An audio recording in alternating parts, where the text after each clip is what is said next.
ನಮಸ್ಕಾರ ಸ್ನೇಹಿತರೆ, ತಾಯಿಯ ಯೂಟ್ಯೂಬ್ ಚಾನಲ್ಗೆ ತಮ್ಮೆಲ್ಲರಿಗೂ ಆತ್ಮೀಯ ಸ್ವಾಗತ. ಸ್ನೇಹಿತರೆ, ಈ ದಿನದ ವಿಡಿಯೋದಲ್ಲಿ ಒಬ್ಬರು ಕಮೆಂಟ್ ಮಾಡಿದ್ರು, ಅವ್ರ ಹೆಸರು ಮರ್ತಿದ್ದೇನೆ. ಅವರು ಬಟ್ಟೆನ ಹಾಕಿರ್ತಕ್ಕಂಥ ಬಟ್ಟೆಗಳೇನಿದೆ, ಹಳೆ ಬಟ್ಟೆಗಳಿರುತ್ತಲ್ಲ, ಅವುಗಳನ್ನು ಸುಡಬೇಕಾ ಅಥವಾ ನೀರಿನಲ್ಲಿ ಎಸಿಬೇಕಾ, ಇದ್ರ ಬಗ್ಗೆ ತಿಳಿಸ್ಕೊಡಿ. ಯಾವ ಶಕ್ನ ಸರಿಯಾಗುತ್ತೆ, ಸತ್ತಾಗ ಮಾತ್ರ ಬಟ್ಟೆಗಳನ್ನು ಸುಡೋದು ಇತ್ಯಾದಿ ವಿಷಯಗಳ ಬಗ್ಗೆ ನೀವು ತಿಳಿದಿರ್ತೀರಲ್ವ. ಈ ವಿಷಯಗಳಿಗೆ ಸಂಬಂಧಪಟ್ಟಂತೆ ಹಳೆ ಬಟ್ಟೆಗಳನ್ನು ಏನು ಮಾಡಬೇಕು, ಯಾವುದು ಸರಿಯಾದ ವಿಧಾನ ಎಂಬತಕ್ಕಂಥದ್ದನ್ನು ತಿಳಿಸ್ಕೊಡಿ ಅಂತ ಹೇಳಿ ಅವರು ಕಮೆಂಟ್ ಮಾಡಿದ್ದಾರೆ.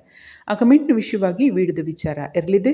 ತಮಗೆ ಸಮಸ್ಯೆಗಳಿದ್ದಂಥ ಪಕ್ಷದಲ್ಲಿ ಯಂತ್ರ ಮಂತ್ರ ತಂತ್ರಕ್ಕೆ ಸಂಬಂಧಪಟ್ಟಂತೆ ಧ್ಯಾನ, ಯೋಗ, ಮುದ್ರಾಭ್ಯಾಸ, ಕುಂಡಲಿ ಶಕ್ತಿ ಜಾಗೃತಿ ಸಂಬಂಧಪಟ್ಟಂತೆ ಯಂತ್ರ ರಚನೆ ಮಾಡಿಸಲು, ಹಾಗೆ ಹಸ್ತಪರಿಶೀಲನೆ, ಜಾತಕ ಪರಿಶೀಲನೆ ಮತ್ತು ಸಂಖ್ಯಾಶಾಸ್ತ್ರದ ಪರಿಶೀಲನೆಗಾಗಿ ನೆಗೆಟಿವಿಟಿ ರಿಮೂವ್, ದುಪ್ಪದ ಪೌಡರ್, ಲಕ್ಷ್ಮೀ ಕೃಪಾ ಪ್ರಾಪ್ತಿ, ದುಪ್ಪದ ಪೌಡರ್, ಹುಳುಕಲ್ ನೋವಿಗೆ ಸಂಬಂಧಪಟ್ಟಂತೆ, ಹಾಗೆ ಹೊಟ್ಟೆಗೆ ಮದ್ದು ಹಾಕಿದರೆ ಆ ಸಮಸ್ಯೆ ನಿವಾರಣೆಗೆ ಔಷಧಿಗೆ ಸಂಬಂಧಪಟ್ಟಂತೆ, ಜೊತೆಗೆ ಮರವು ಇತ್ಯಾದಿ ಸಮಸ್ಯೆಗಳಿದ್ದರೆ, ವಿದ್ಯಾಭ್ಯಾಸದ ಸಮಸ್ಯೆಗಳು ಮಕ್ಕಳಿಗಾಗಲಿ ಅಥವಾ ಮರವಿನ ಸಮಸ್ಯೆ ದೊಡ್ಡವ್ರಿಗಾಗಿ ಇದ್ದರೆ ಅಂಥ ಸಮಸ್ಯೆ ನಿವಾರಣೆಗೆ ಔಷಧಿಗೆ ಸಂಬಂಧಪಟ್ಟಂತೆ 6364205078 ಈ ನಂಬರ್ಗೆ ಕರೆ ಮಾಡಿ ಕನ್ಸಲ್ಟೇಷನ್ ತೊಗೊಂಡು ಮಾತನಾಡ್ಬೋದು ಮತ್ತು ಇದೇ ನಂಬರ್ಗೆ ಕರೆ ಮಾಡಿ ಆರ್ಡರ್ ಮಾಡ್ಬೋದು. ಈಗ ವಿಡಿಯೋದ ವಿಚಾರಕ್ಕೆ ಬರೋಣ. ಪ್ರತಿಯೊಂದು ವಸ್ತುಗಳೇನಿದೆ ಅದು ಕ್ರಿಯಾಶೀಲ ಮತ್ತು ಪರಿವರ್ತನಶೀಲ. ಹುಟ್ಟಿದ ಮನುಷ್ಯನೇ ಕೂಡ ಇರೋದಿಲ್ಲ, ಆ ಮನುಷ್ಯ ಕೂಡ ಸುತ್ತೋಗ್ತಾನೆ. ಆ ಸುತ್ತೋದಂಥ ಸಂದರ್ಭದಲ್ಲಿ ಅವರು ಹುಟ್ಟಂಥ ಬಟ್ಟೆಗಳನ್ನು ಸುಡ್ತಕ್ಕಂಥ ಕ್ರಮಗಳನ್ನು ಕೂಡ ನಾವು ನೋಡಿರ್ತೇವೆ.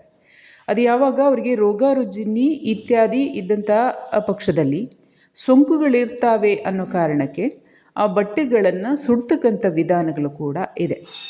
ಶಾಸ್ತ್ರಾಧ್ಯಯನದ ಪ್ರಕಾರ ಒಬ್ಬ ಮನುಷ್ಯ ಬಳಸಿರ್ತಕ್ಕಂಥದ್ದು ಭೂಮಿಯೂ ಕೂಡ ಆಗಿರುತ್ತೆ, ಚಿನ್ನದ ವಸ್ತುಗಳು ಕೂಡ ಆಗಿರುತ್ತೆ. ಅವರು ಬಳಸ್ತಕ್ಕಂಥ ಮನೆಯಲ್ಲಿ ಬಳಸ್ತಕ್ಕಂಥ ಯಾವುದೇ ವಸ್ತುಗಳಾಗಿರಲಿ ಆ ವಸ್ತುಗಳು ಕೂಡ ಆಗಿರುತ್ತೆ. ಒಂದು ನಡೆದಾಡ್ತಕ್ಕಂಥ ಭೂಮಿ, ವಾಯು, ಅಗ್ನಿ, ಜಲ, ಹಾಗೆ ಆಕಾಶ ವಿಷಯಗಳು ಕೂಡ ಈ ಎಲ್ಲ ಹಿಂದೆ ಯಾರಿದ್ರು ಅವರೆಲ್ಲ ಬಳಸಿರ್ತಕ್ಕಂಥ ವಸ್ತುಗಳೇ ಆಗಿದೆ, ಬಳಸಿರ್ತಕ್ಕಂಥದ್ದೇ ಆಗಿದೆ. ಅದರಿಂದಾಗಿ ಅದನ್ನೇನು ಯಾರು ಸಾಯಿಸೋದಿಲ್ಲ, ಅದನ್ನು ಯಾರೇನು ಪರಿವರ್ತನೆ ಮಾಡೋದಿಲ್ಲ, ಬದಲಿಗೆ ಅದರೊಂದಿಗೆ ಬದುಕ್ತಾರೆ. ಯಾವುದನ್ನು ಕೂಡ ನಷ್ಟಗೊಳಿಸ್ಲಿಕ್ಕೇನು ಹೋಗೋದಿಲ್ಲ.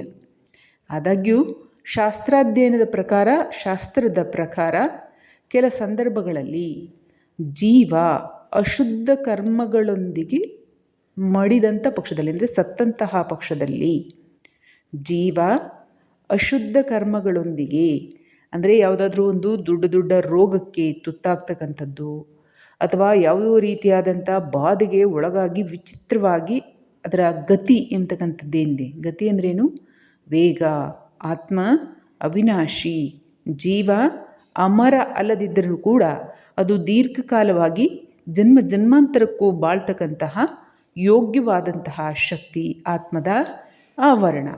ಇವುಗಳ ವಿಧಾನ ಏನಿದೆ, ಸಾಕ್ತಕ್ಕಂಥದ್ದೇನಿದೆ, ಅದಕ್ಕೆ ಗತಿ ಅಂತ ನಾವು ಕರೀತೇವೆ. ಈ ಒಂದು ಮಾಧ್ಯಮದಲ್ಲಿ ಅವು ಒಂದು ಜನ್ಮದಿಂದ ಮತ್ತೊಂದು ಜನ್ಮಕ್ಕೆ ಪ್ರವೇಶವನ್ನು ಮಾಡ್ತಕ್ಕಂಥದ್ದನ್ನು ನಾವು ನೋಡ್ತೇವೆ.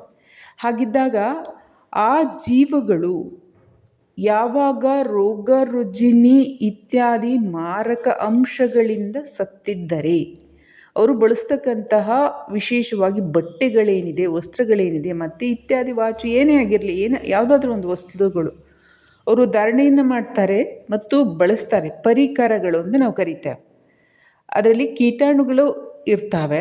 ಹಾನಿಕಾರಕ ಸ್ಥಿತಿ ಮನುಷ್ಯನಿಗೆ ಮತ್ತೊಬ್ಬ ಮನುಷ್ಯನಿಗೆ ಹಾನಿ ಮಾಡುತ್ತೆ ಅನ್ನೋ ಕಾರಣಕ್ಕೆ ಅದನ್ನು ನಷ್ಟಗೊಳಿಸ್ತಕ್ಕಂಥ ವಿಧಾನ ಇದೆ, ಬೇರೊಂದು ಜೀವದ ರಕ್ಷಣೆಗೋಸ್ಕರ. ಅದರಿಂದಾಗಿ ಭೂಮಿಯಲ್ಲಿ ಯಾವುದೇ ರೀತಿಯಾದಂಥ ಅಪಶಕುನಗಳು ಅಂತೇನಿಲ್ಲ.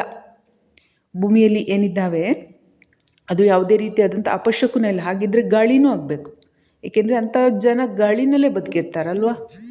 ಹಾಗಿದ್ದಾಗ ಆ ರೀತಿಯಾಗಿ ಅದೇನು ಇರೋದಿಲ್ಲ ಅಲ್ವಾ. ಶುದ್ಧೀಕರಣ ಮಾಡ್ತಕ್ಕಂತಹ ವಿಪರೀತವಾದಂಥ ಒಂದು ಒಳ್ಳೆಯ ಶಕ್ತಿ ಅಂದರೆ ಅದು ವಾಯು, ಹೆಚ್ಚು ಶುದ್ಧೀಕರಣವನ್ನು ಮಾಡ್ತಕ್ಕಂಥದ್ದು. ಅದರಿಂದಾಗಿ ಯಾರು ಸತ್ತೋಗ್ತಾರೆ ಅವರು ಕೂಡ ಉಸಿರಾಡಿರ್ತಾರೆ, ಉಸಿರು ಬಿಟ್ಟಿರ್ತಾರೆ, ಎಲ್ಲಿಗೋಗಿರುತ್ತದು ಅಲ್ವಾ. ವಾಯುಮಂಡಲಕ್ಕೆ ಒಂದು ವ್ಯಾಪ್ತಿ ಅಂತ ಇದೆ, ಇದರಲ್ಲೇ ಎಲ್ಲಾದರೂ ಒಂದು ಕಡೆ ಇರಬೇಕು. ಹಾಗಾದರೆ ಅದನ್ನೇನು ಯಾರು ಮನುಷ್ಯ ಸುಡೋದಿಲ್ಲ ಅಲ್ವಾ. ಹಾಗಿದ್ದಾಗ ಈ ತತ್ವಗಳು ಕೂಡ ಹೇಗೆ ಪರಿಶುದ್ಧ, ಹಾಗೂ ತತ್ವಗಳಿಂದ ರಚನೆ ಆಗಿರ್ತಕ್ಕಂಥ ಕೂಡ ಮನುಷ್ಯನು ಪರಿಶುದ್ಧ. ಆದರೆ ಈ ದೇಹದಲ್ಲಿ ಯಾವುದೇ ಕರ್ಮಗಳ ಅಶುದ್ಧದ ಕಾರಣದಿಂದ ಕೀಟಾಣುಗಳು, ರೋಗ ರುಜಿನಿಗಳು ಮತ್ತೊಂದು ದೇಹಕ್ಕೆ, ಮತ್ತೊಂದು ಜೀವಕ್ಕೆ ಮತ್ತು ಪ್ರಕೃತಿಗೆ ಬಾಧೆಯನ್ನು ಕೊಡುತ್ತೆ ಅನ್ನೋದಾದರೆ, ಉದಾಹರಣೆಗೆ ಏಡ್ಸ್ ರೋಗ ಇರ್ತಕ್ಕಂಥವರು ಇತ್ಯಾದಿ ಏನು ದೊಡ್ಡ ದೊಡ್ಡ ಹತ್ತಿಗೆ ಅಂದರೆ ಮುಟ್ಟಿದ್ರೇ ಹತ್ಕೊಳ್ತಕ್ಕಂತಹ ಕಾಯಿಲೆಗಳೇನಿರ್ತವೆ, ಅಂಥ ದೊಡ್ಡ ದೊಡ್ಡ ಕಾಯಿಲೆಗಳಿದ್ದಾಗ ಏನಾಗುತ್ತೆ, ಮತ್ತೊಂದು ಜೀವಕ್ಕೆ ಹಾನಿಯಾಗುತ್ತೆ. ಆ ಸಂದರ್ಭದಲ್ಲಿ ಬಟ್ಟೆಗಳನ್ನು ಸುಡ್ತಕ್ಕಂಥದ್ದು ಹೌದು, ಜೀವಗಳ ರಕ್ಷಣೆಗೋಸ್ಕರ.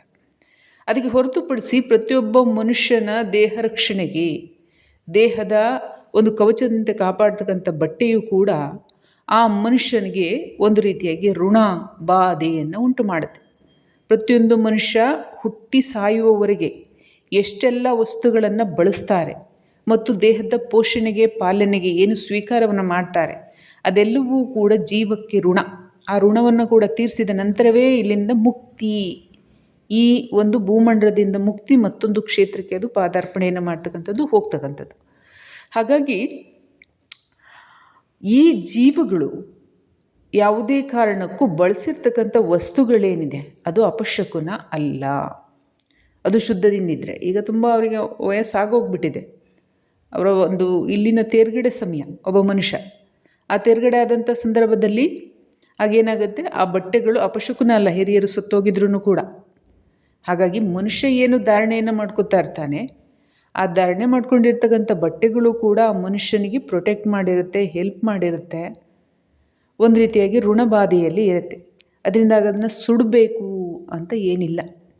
ನೀವು ಬಟ್ಟೆಗಳನ್ನು ಬಳಸಿದ ನಂತರ ಅದನ್ನು ನೀರಿನಲ್ಲಾದರೂ ಹರಿದು ಬಿಡ್ಬೋದು, ಅಥವಾ ಈಗೇನು ಮಾಡ್ತಾರೆ, ಆ ಥರ ಏನಾದರೂ ಬಟ್ಟೆಗಳು ಸಿಕ್ಕಿದ್ರೆ, ಇದು ಕಲಿಯುಗ, ಕೆಟ್ಟ ಬುದ್ಧಿ, ಕೆಟ್ಟ ಆಚರಣೆಗಳಿರೋ ಕಾರಣದಿಂದ ಅದನ್ನು ವಾಮಾಚಾರ ಇತ್ಯಾದಿ ಕಾರ್ಯಗಳಿಗೆ ಬಳಸಿದರೆ ಅದು ಬಾಧೆಗಳಾಗತ್ತೆ. ಅದರಿಂದಾಗಿ ಆ ಬಟ್ಟೆಗಳನ್ನು ಒಂದು ಸಂಕಲ್ಪವನ್ನು ಮಾಡಿಕೊಂಡು ನಿಮಗೆ ಹಾನಿ ಆಗಬಾರ್ದು ಅನ್ನೋ ಕಾರಣಕ್ಕೆ ಯಾವುದಾದ್ರೂ ಕೂಡ ಒಂದು ಮುಕ್ತಾಯ ಆಗ್ತಕ್ಕಂಥದ್ದೇ. ಮನುಷ್ಯನೇ ಶಾಶ್ವತವಾಗಿರೋದಿಲ್ಲ, ಅವನು ಕೂಡ ಮುಕ್ತಾಯ ಆಗ್ತಾನೆ. ಅದರಿಂದಾಗಿ ಒಂದು ಸಂಕಲ್ಪಗಳನ್ನು ಮಾಡಿಕೊಂಡು ಬಟ್ಟೆಗಳನ್ನು ಸುಡಬಹುದು. ಅವರು ಬದುಕಿದ್ದಾಗಲೇ ಏನು ಸುಟ್ಟರೆ ತೊಂದರೆ ಇಲ್ಲ, ಸಂಕಲ್ಪ ಮಾಡ್ಕೋಬೇಕು, ಹೀಗೀಗಿದೆ, ಅದರಿಂದಾಗಿ ಇದನ್ನು ಈ ರೀತಿಯಾಗಿ ನಾವು ಪರಿವರ್ತನೆ ಮಾಡ್ತಾ ಇದ್ದೀವಿ. ಏನೊಂದು ಒಂದು ರೀತಿಯಾಗಿ ಅದು ಲೀನ್ ಆಗ್ತದೆ, ಭೂಮಿನಿಂದ ಬಂದಿದ್ದು ಭೂಮಿಗೆ ಹೊರಟೋಗ್ತಕ್ಕಂಥದ್ದು. ಮತ್ತೊಂದು, ನಿಮಗೇನು ಸಮಸ್ಯೆ ಇಲ್ಲ ಅಂದರೆ ಅದನ್ನು ನೀರಿನಲ್ಲಾದರೂ ಕೂಡ ಬಿಡ್ಬೋದು, ಅಥವಾ ಭೂಮಿಯ ಮೇಲೆ ಎಲ್ಲಾದರೂ ಒಂದು ಜಾಗದಲ್ಲಿ ನೀವು ಇಡ್ಬೋದು. ಅದು ಕಾಲ ಸಮಯಕ್ಕೆ ತಕ್ಕನಂತೆ ಮರ ಬೆಳೀತಾವೆ, ದೊಡ್ಡದಾಗ್ತಾವೆ, ಅದ್ರ ವಯಸ್ಸು ಆದ ನಂತರ ಅದು ಕೂಡ ಒಣಗಿ ಹೋಗುತ್ತೆ, ಅಸ್ತಿತ್ವವನ್ನು ಕಳೆದುಕೊಳ್ಳುತ್ತೆ ಅಲ್ವಾ. ಪ್ರಕೃತಿಯಲ್ಲಿ ಪರಿವರ್ತನೆ ಸಹಜವಾಗಿರ್ತಕ್ಕಂಥದ್ದು. ಹಾಗಾಗಿ ನಾವು ಹಾಗೇ ಇಟ್ಕೋತೀವಿ, ಜನ್ಮಾಂತರದವರೆಗೂ ಆ ಥರ ಏನಿರೋದಿಲ್ಲ. ಆಸ್ತಿ ಆಗಿರ್ಬೋದು, ಹಣ ಆಗಿರ್ಬೋದು, ಎಲ್ಲವೂ ಕೂಡ ಬದಲಾಗ್ತಾನೇ ಇರುತ್ತೆ. ಮಣ್ಣಿನ ಗುಣ, ಸತ್ವ ಎಲ್ಲ ಕೂಡ ಬದಲಾಗುತ್ತೆ. ಅದರಿಂದಾಗಿ ಈ ರೀತಿಯಾದಂಥ ಕ್ರಮಗಳನ್ನು ನೀವು ವಹಿಸ್ಬೋದು. ಇದರಿಂದ ಅನುಕೂಲ ಇದೆ, ಯಾವುದೇ ಗೊಂದಲ ಇರೋದಿಲ್ಲ ಅಂತ ಹೇಳ್ತೀವಿ. ನಾನು ಮುಗಿಸ್ತಾ ಇದ್ದೀನಿ. ಮುಂದಿನ ವಿಡಿಯೋದಲ್ಲಿ ಭೇಟಿಯಾಗೋಣ.